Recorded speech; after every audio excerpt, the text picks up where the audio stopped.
السلام عليكم ورحمة الله وبركاته. حياكم الله أخوتي الغاليين. عندنا اليوم تريوس اللون الأحمر ما شاء الله تبارك الله. بشرح لكم كامل المواصفات على السريع إن شاء الله الفيديو ينال على إعجابكم. هذا الواجهة الأمامية للسيارة، مصابيح السيارة عدسة واحدة للنور الواطي، كشاف عادي للنور العالي، الإشارات فوق،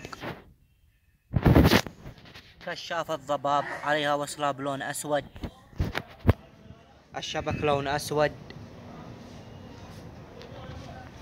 هذا الشكل الجانبي للسيارة. هذا الجنط باللون الكروم،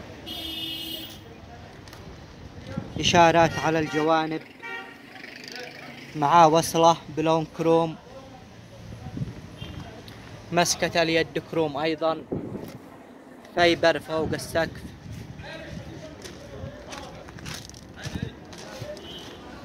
الإسبير مع الغلاف حماية فايبر، الجناح الخلفي مع لمبة الفرامل،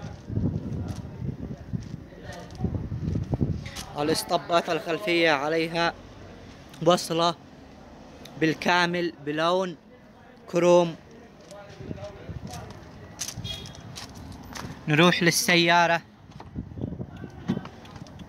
هذه داخلية السيارة، النوافذ على الباب وبالمركزي، مسكة اليد بلون فضي، تغليق السيارة، تحكم بالمراية كهربائي، دبل خفيف، دبل ثقيل أيضا تحت،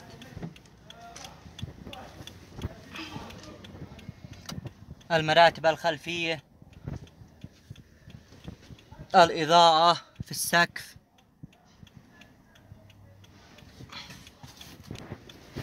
المراتب طبعا مخمل.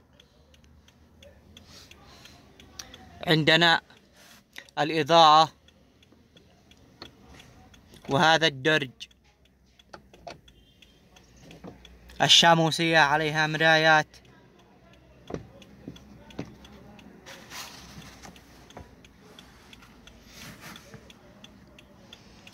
شعار المصنع على الدركسون،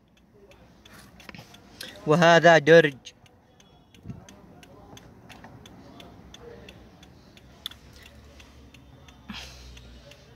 منفذ CD، الساعة، التحكم بالتكييف، تسخينات الزجاج الخلفية،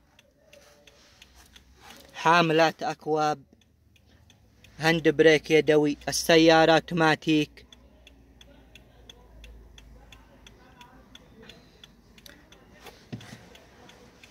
لون فضي على إطار الشاشة وعلى إطار التحكم بالتكييف بالكامل. شفتوا المواصفات يا الغاليين. نروح الآن إلى السعر.